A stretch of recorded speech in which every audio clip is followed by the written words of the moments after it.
In Tianhai City, apart from Zhang Yi's group, almost all the other factions had suffered significant losses. With power dynamics now irrelevant, the survivors began to cherish each other more, with Zhang Yi becoming a key target for alliances. Xiao Hongli was the first to approach Zhang Yi. With a charming smile, she extended her hand. Can we be friends? If you need anything in the future, just say it. Zhang Yi, although wary of Xiao Hongli's intentions, wasn't one to reject friendly overtures. He smiled and responded, "It's an honor to make friends with such a formidable woman at the end of the world." Curious, Zhang Yi asked, "I heard you worked in the police system before the apocalypse?" Xiao Hongli smiled slightly. "I served as a police superintendent in Tianhai City." Impressed, Zhang Yi gave a thumbs up. "What a heroic woman." He then added with a smirk, "Does that mean you had access to everyone's information?"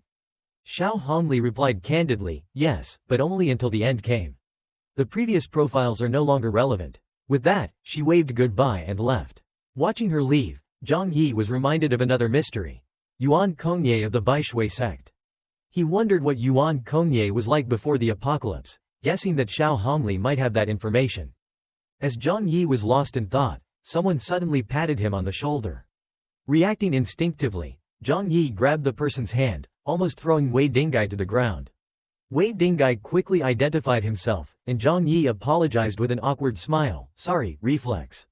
Wei Dingai rubbed his arm, then asked, "Are you interested in going to sea? I want to show you the outside world." Though tempted, Zhang Yi remembered the dangerous creatures in the ocean and shuddered. "Just send me some sea goods." Wei Dingai laughed. "That's easy. Next time I return from the sea, I'll bring you the freshest frozen seafood." Concerned, Zhang Yi asked, "With the heavy casualties this time, are you still going to sea?" Wei Dingai sighed. "There were a lot of casualties, but luckily, I have sailors who can still go out to fish." He then waved goodbye, heading off to arrange his work.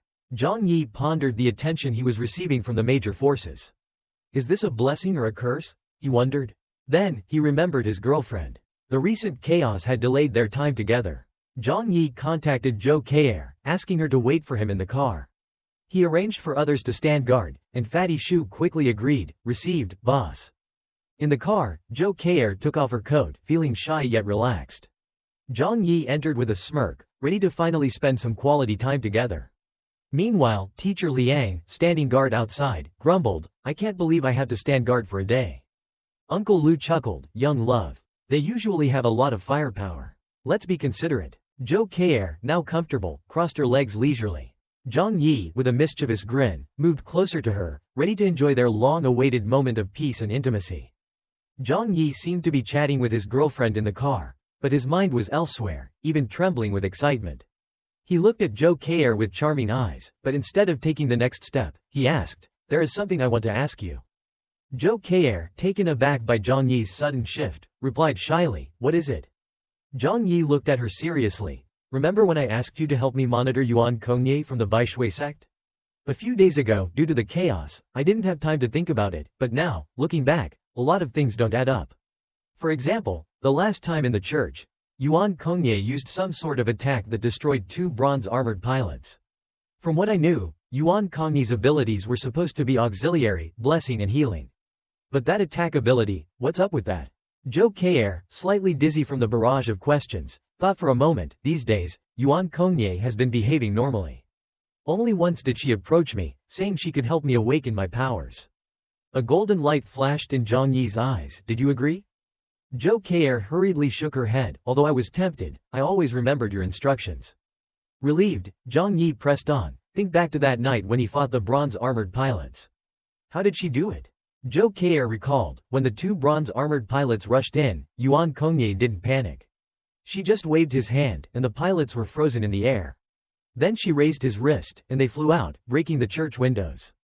Zhang Yi's scalp tingled. "So she has at least 4 abilities: snow and ice control, ultra-fast reaction times, blessing, and healing. How can one person have so many abilities?" Lost in thought, Zhang Yi pondered the implications. The souls of the soldiers from the Battle of the 5 Armies, the mysterious empty shells on the battlefield. There had to be a connection. Suddenly, he understood why Baishui sect distributed ice amber so generously. Those who received the ice amber and used its power might have unknowingly become tied to Yuan Konye. Upon their deaths, their abilities would return to him, allowing him to accumulate countless powers. Realizing this, Zhang Yi's body tensed with anger. Could Yuan Konye be behind the tide of loss in Amami City? The more artists who use ice amber dye, the stronger her powers become. Shaking his head, Zhang Yi dismissed the idea. No, he wouldn't risk his own roots like that. The one with the most casualties was her sect. Frustrated, Zhang Yi couldn't piece everything together. Zhou Kr, seeing his distress, asked, "What's wrong?" After a moment, Zhang Yi calmed down. "I'm fine." Determined to uncover the truth, Zhang Yi knew he couldn't act hastily and alert Yuan Konye. He needed concrete evidence to connect the zombie crisis in Amami City with Yuan Konye and the Baishui sect. The stakes were too high to rush into anything without proof. After spending 2.5 hours in deep conversation with Zhou Kr, he finally got out of the car and headed towards the periphery of the Baishui sect. The nagging suspicion that Yuan Konye might be the mastermind behind the recent crisis weighed heavily on him. Zhang Yi's irritation grew as he wandered around the camp. The question of whether Yuan Konye was involved in the tide of loss in Tianhai City plagued his thoughts. The major forces had suffered heavy losses, making it an opportune time for any hidden adversary to strike. Yet, Yuan Konye's delicate demeanor made it hard to believe he could orchestrate such chaos. As Zhang Yi grappled with his thoughts, a few loud coughs interrupted him. Bian Junwu and his team were passing by. Seeing them, Zhang Yi speculated if Yuan Konye's inactivity was due to the presence of the Gundam team. Shaking off his wild suspicions, he approached them, seeking information on their next plans.